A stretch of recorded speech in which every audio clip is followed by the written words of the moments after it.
Aujourd'hui, on s'intéresse à une question qui touche beaucoup de femmes, beaucoup de jeunes filles. C'est un acte que beaucoup de jeunes filles commettent une fois dans la vie, parfois deux, parfois trois fois. En tout cas, je n'ai pas les chiffres, je n'ai pas les statistiques. Je ne peux pas dire combien de filles sur 10 le font, combien de femmes sur 10 le font, mais je sais que, vu notre sociologie, c'est un acte qui est posé par beaucoup de femmes, mais il est répréhensible, mais surtout mortel. On parle aujourd'hui de l'avortement clandestin et tout ce qui entoure, voilà, cet acte très crapule à la limite.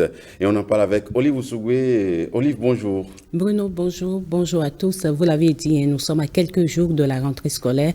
Donc, les jeunes passent les derniers jours de vacances et le sujet les concerne, les conséquences, les avortements clandestins et tout ce qui va avec. Et pour en parler, nous avons sur ce plateau Dr Timon Vaudouret. Vous êtes gynécologue obstétricien. Bonjour. Bonjour, madame. Alors, pour commencer, pouvez-vous nous définir ce qu'on n'entend pas avortement clandestin? Ok, on n'entend pas avortement clandestin ou avortement à risque ou insalubre encore, les interruptions volontaires de grossesse qui sont réalisées par des personnels de santé le plus souvent, mais non qualifiés pour cet acte, ou avec des pratiques inadéquates ou encore dans des conditions insalubres. Voilà. Lorsque les trois conditions, personnel qualifié, procédure non éprouvée, environnement insalubre ou environnement convenable, lorsque l'une des trois conditions n'est pas remplie, l'avortement est déclaré non sécurisé. Et le plus souvent, c'est fait clandestinement, d'où l'appellation la plus connue d'avortement clandestin. Alors, pourquoi les avortements clandestins sont si fréquents au Bénin, notamment dans le rang des jeunes? L'avortement clandestin, c'est fréquent d'abord dans le monde. L'avortement provoqué de façon générale est clandestin, beaucoup plus fréquent dans les pays en développement comme le nôtre. Et deux types de raisons essentiellement. La première raison majeure, c'est justement la fréquence élevée des grossesses non désirées. Ce qui amène à l'avortement provoqué de façon générale, j'exclus les raisons médicales, c'est le fait de tomber enceinte alors que on n'est pas prêt à gérer une grossesse. D'accord? Et quelles sont les raisons qui expliquent les grossesses non désirées élevées? La toute première raison, c'est que nous ne faisons pas suffisamment de planification familiale. Pour être plus concret, la prévalence contraceptive au Bénin, selon l'enquête démographique de santé, le dernier, ce n'est que de 12% chez les femmes en âge de procréer. Et dans cette enquête, quand on prend les femmes qui sont en couple au moment de l'enquête et qui ne veulent pas de grossesse au moment de l'enquête, soit parce que, ayant déjà beaucoup d'enfants, ou ayant de petits-enfants, des femmes nourrices, ou pour d'autres raisons, 32% n'avaient aucune méthode contraceptive. Ça veut dire que potentiellement près de 70% étaient à chaque cycle exposés à avoir une grossesse non désirée. La deuxième raison qui explique la fréquence élevée des grossesses non désirées, c'est l'insuffisance d'information des femmes, des jeunes filles, beaucoup plus en matière de sexualité. D'accord? C'est aussi lié au fait que l'éducation complète à la sexualité ne se fait pas ou alors se fait de façon très insuffisante. Et c'est aussi lié à l'absence de dialogue parents-enfants. Je parle des principales raisons. La deuxième catégorie de raisons qui explique la prévalence élevée des avortements clandestins, c'est l'ensemble des barrières à l'avortement sécurisé. La toute première barrière, c'est les restrictions légales. Je ne vais pas développer ça. Ensuite, il y a, je dirais accessoirement, les raisons financières, parce que même quand ils vont le faire clandestinement et que tu interroges, quand tu entends parfois les montants dépensés pour ça, ça fait sourire. Voilà, donc la raison financière, elle est à relativiser. Il y a également les barrières socio-culturelles qui sont vraiment importantes chez nous parce que le paradoxe, c'est quoi? C'est que dans nos cultures, la femme, de façon générale, elle est censée tomber enceinte quand elle se marie, ce qui est une très bonne chose. Mais l'environnement est tel que quand la grossesse survient de façon inopportune, elle ne peut même pas en parler. Elle est désemparée. Ça devient tabou. C'est tabou, c'est tabou. Voilà. Donc, à tous les prix, elle veut se débarrasser de cette grossesse pour que la société ne la pour ne pas être rejetée dans la société. Est-ce qu'il n'y a pas aussi, à ce niveau rapidement, est-ce qu'il n'y a pas aussi l'attitude parentale parfois qui pousse certaines jeunes filles qui redoutent peut-être Voilà. La réaction des parents. représailles parentale. Tout à fait, tout à fait. Je me rappelle de cette jeune fille qui est venue en consultation gynécologique pour douleur pelvienne et après l'avoir examinée, fait une échographie, on découvre une grossesse. On dit à mademoiselle, félicitations, vous êtes enceinte. Ça veut dire, mon papa va me tuer. Elle éclate en sanglots. Ah, d'accord. Elle éclate en sanglots. Elle a demandé sur le coup qu'on interrompe la grossesse parce que malgré tout ce qu'on lui a dit, mon papa va me tuer. C'était la phrase. C'était la phrase. Assez fréquent. Malheureusement, Ouais, c'est comme ça. Quand nous parlons de dialogue parent-enfant, au-delà du dialogue, c'est qu'il faut qu'il y ait un environnement tel que, quel que soit le problème qui survient, L'enfant soit... surtout en matière de sexualité, il est important que l'enfant puisse aller voir ses parents pour dire « Ah, papa, maman, voilà, je il y a suis dans tel telle problème. situation. » Voilà.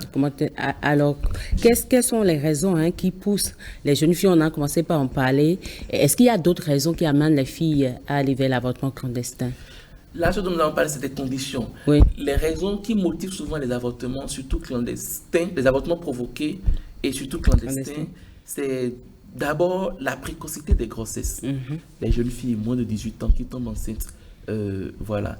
La précocité des grossesses avec le risque de déscolarisation, de mariage précoce qu'elles veulent souvent éviter et aussi les parents. Ensuite, les raisons financières. Beaucoup de femmes aux conditions socio-économiques précaires demandent à interrompre leur grossesse. Les raisons professionnelles. Vous n'êtes pas sans savoir que parfois vous pouvez avoir un contrat de travail où on vous dira clairement que dans les deux prochaines années, vous n'avez pas tombé enceinte. Vous commencez, vous découvrez enceinte. Ou, chemin faisant, vous tombez enceinte et vous ne voulez pas perdre votre travail. C'est l'une des raisons qui pousse les femmes à vouloir avorter. Les contextes culturels et religieux, je vais dire. Okay. Voilà, parce religieux, c'est important.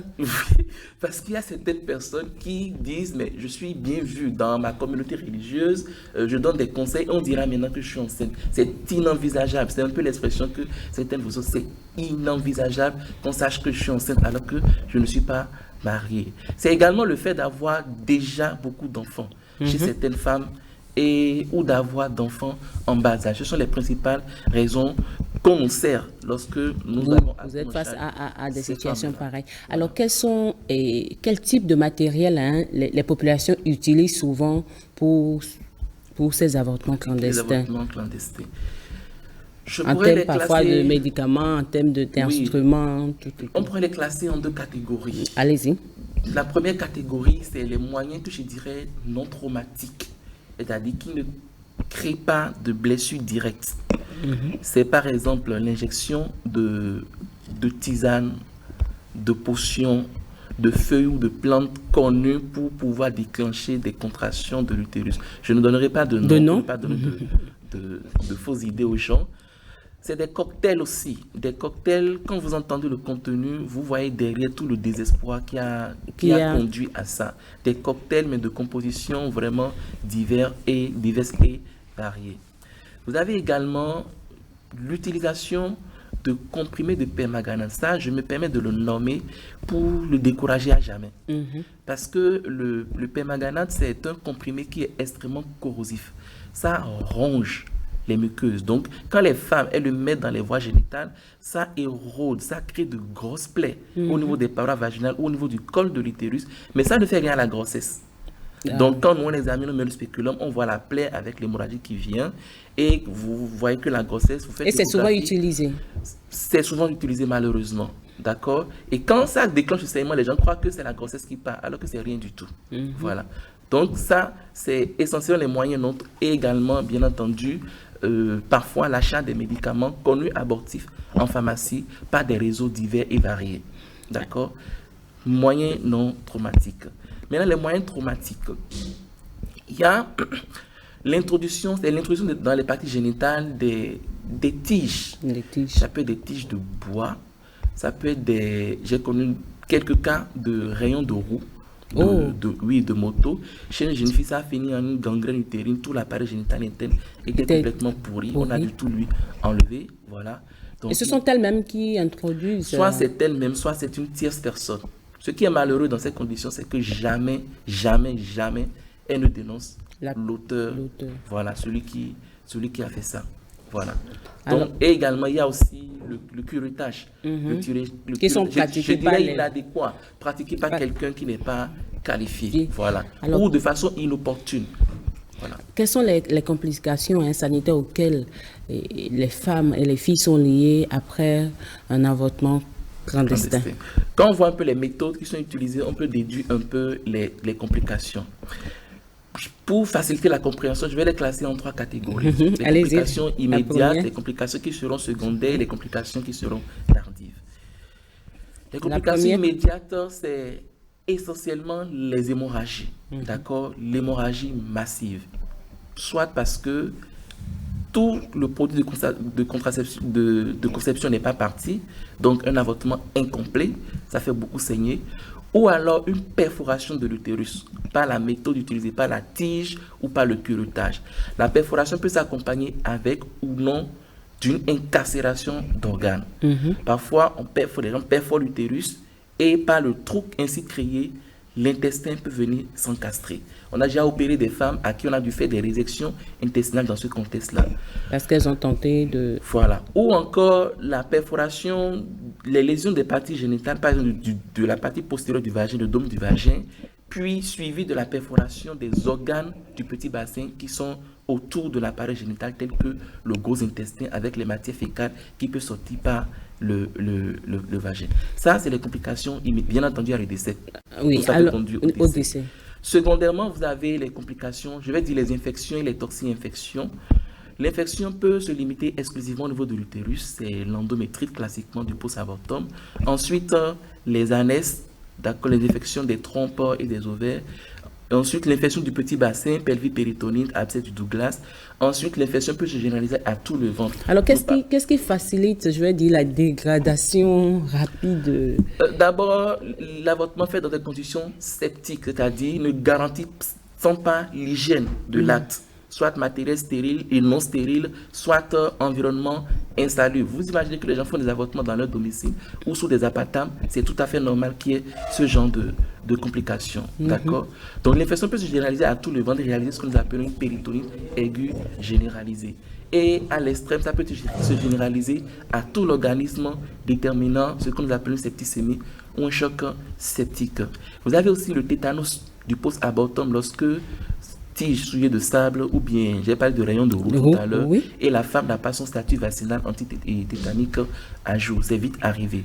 Vous avez aussi la formation des caillots dans les veines qui peut migrer pour aller vers les poumons. Nous parlons de complications thromboemboliques qui sont également mortelles. Et bien entendu, secondairement, on peut aussi avoir le décès.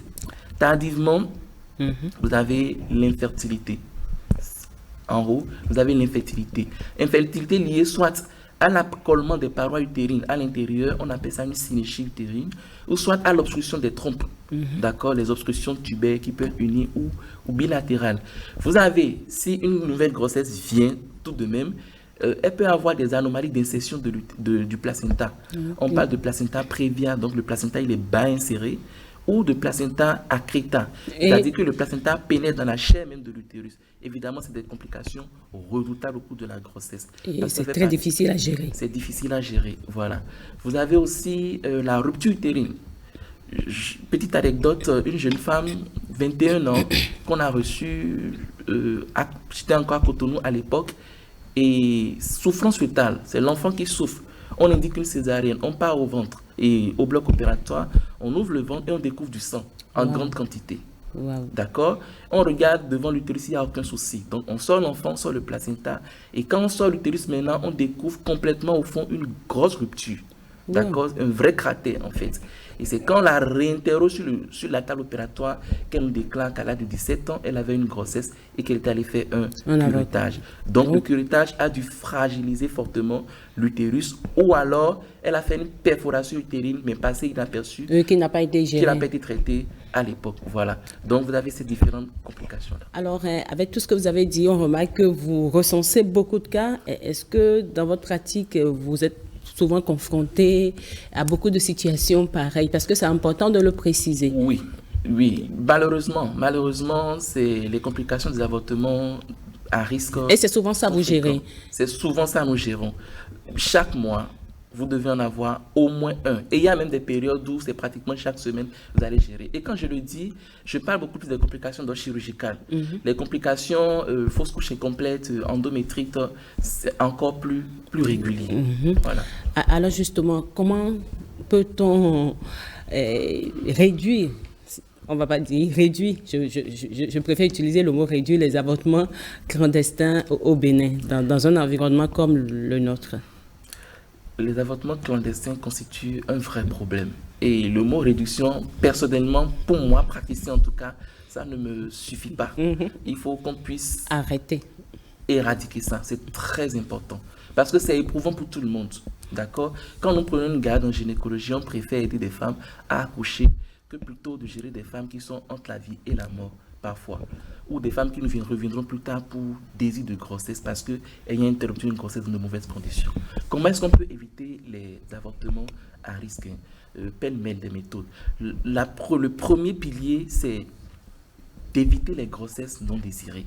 C'est de tout mettre en œuvre pour éviter les grossesses non désirées. Aujourd'hui, en 2023, une femme qui n'est pas prête à tomber enceinte ne doit pas tomber enceinte. Tous les moyens existent pour ça. La contraception. Il n'y a pratiquement pas d'obstacle, que ce soit en termes de disponibilité de produits, d'accessibilité géographique, d'accessibilité financière à ça. C'est largement disponible. D'accord? C'est les conditions autour, l'environnement socio-culturel autour qui ne facilite pas. C'est ça, c'est extrêmement important. L'éducation complète à la sexualité. Quand on en parle, les gens pensent qu'il s'agit d'apprendre aux jeunes à avoir de rapports sexuels. Ce n'est pas du tout ça. C'est vrai que nous n'avons pas le temps pour que j'en parle ici, mais il faut que les gens comprennent que quand c'est bien fait, les bénéfices prouvés, c'est que, la jeune fille, elle n'aura de rapports sexuels que quand elle le décidera. Deux, c'est prouvé que ça retarde autant que possible l'âge au rapport sexuel, au premier rapport sexuel. Et ça retarde également l'âge à la première grossesse. Exactement, à la première grossesse, au mariage, ça maintient les femmes en scolarisation. Et quand elles décident de passer à l'acte, les jeunes filles comme les jeunes garçons, elles n'ont pas de comportement sexuel irresponsable. D'accord? Donc c'est extrêmement important. Et le dialogue parent-enfant. C'est la base. C'est très important. L'éducation que nous avons reçue, qui est telle que tu ne peux pas regarder ton père ou ta mère lui dit que, bon, c'est quoi un préservatif? Comment je peux faire pour ne pas tomber enceinte? C'est révolu. Si nous appliquons ça à nos enfants, à nos jeunes frères, on va totalement échouer. D'ailleurs, nous échouons déjà. Justement, puisque tout est disponible aujourd'hui sur Internet. Voilà, c'est ça. Si vous ne les éduquez pas comme ça se doit à la maison, c'est la rue qui va mal les éduquer. Dialogue parents-enfants et environnement familial propice aux discussions en lien avec la sexualité. C'est très important. Ça, c'est comment éviter les grossesses non désirées. Il y a d'autres moyens, mais les principaux. Maintenant, si on réduit considérablement les grossesses non désirées, si malgré tout, il y a un certain taux résiduel de grossesses non désirées, qu'on n'arrive pas à convaincre ces femmes de garder leur grossesse, il faut que celles qui réellement vont finir par avorter puissent avoir l'interruption de grossesse dans de meilleures conditions. Voilà, un avortement sécurisé.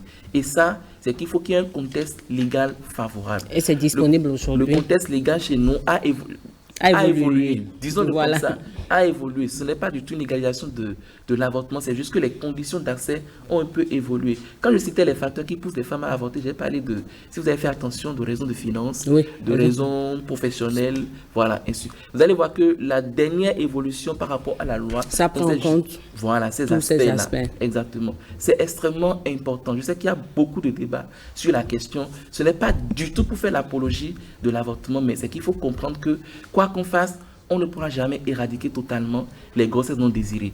Quoi qu'on fasse, il y aura toujours un certain taux résiduel de femmes qui voudront aller vers l'avortement. C'est très important que si ça doit survenir, ce soit dans de bonnes conditions. C'est ce que je voudrais dire par rapport à la loi. Alors justement, et une dernière question, nous sommes à quelques jours de la rentrée, il y en a certainement qui ont eu une grossesse, qui ont de difficultés à gérer, qui ne savent pas comment procéder ou qui ne savent pas quoi décider. Et qu'est-ce que vous direz avec la pression de la rentrée? Avec la pression de la rentrée qui se pointe, qu'est-ce que vous direz à ceux qui nous suivent? La première chose, là, ça veut dire que la cible, c'est les élèves essentiellement.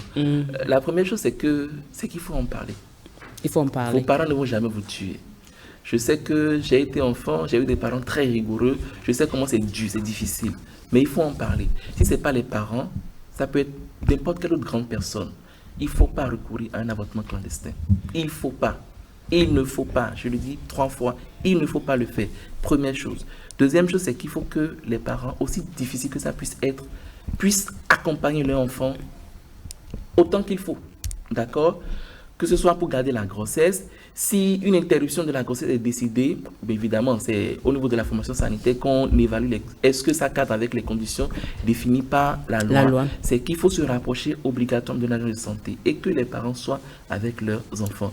Petite chose, après l'examen du baccalauréat dernier, nous avons reçu beaucoup de femmes, beaucoup de jeunes filles admises au bac, mais qui étaient venues solliciter un certificat de distance pour les activités sportives. Des femmes en terminale dedans, il y en a qui étaient même à 6 mois de grossesse. Vous imaginez qu'ils ne pouvaient effectivement pas faire les activités physiques. C'est dit qu'il y a eu des femmes qui ont géré la classe de terminale avec la grossesse jusqu'au bout. Mais bien certainement avec l'appui des parents. Merci, c'est là où je veux en venir. La grossesse, ce n'est pas la fin du monde. Évidemment, je suis parent. En tant que parent, on voudrait bien que les enfants étudient normalement, obtiennent leur diplôme, se marient avant d'avoir de grossesse. Mais il peut y avoir ce qu'on appelle les accidents de imprévus parcours, que je n'encourage pas. Mais quand ça survient, c'est important d'encourager, de soutenir les femmes pour qu'elles ne recourent pas à quelque chose qui va entraîner des complications qu'on va beaucoup plus regretter qu'une grossesse suivie de façon inopportune. Donc, j'insiste, je m'adresse là aux jeunes filles et également aux parents, vraiment de jouer entièrement leur partition. On est parents pour le meilleur et pour le pire. Merci beaucoup, Dr Timon Vodouret. Merci pour ces informations, Bruno. Merci beaucoup à vous, Olive Oussougoué, et à vous également, Dr Timon Vodouret, pour ces précisions, parce que c'est un fléau vraiment qui gangrène notre société. Beaucoup de jeunes filles, vous l'avez dit, vont au sexe sans pour autant connaître les tenants et aboutissants. Je pense qu'on peut vous avoir une autre fois pour parler de l'éducation à la santé sexuelle. Ça va être intéressant parce que il y a toujours ce tabou-là encore entre parents et enfants. On parle difficilement du sexe dans nos ménages, donc c'est important d'en parler. Et quand c'est comme ça, je pense que les médias peuvent s'en charger d'une manière ou d'une autre. Et c'est ce que nous faisons d'ailleurs. Voilà, donc on va refaire le programme avec vous pour pouvoir en parler. Merci beaucoup à vous. Je vous souhaite bonne journée et bonne pré-rentrée parce que j'imagine que vous êtes un parent d'élève aussi. Merci beaucoup. Merci beaucoup à vous, Olive Oussougoué. Je vous souhaite à tous bon début de semaine de travail. La parenthèse va se poursuivre.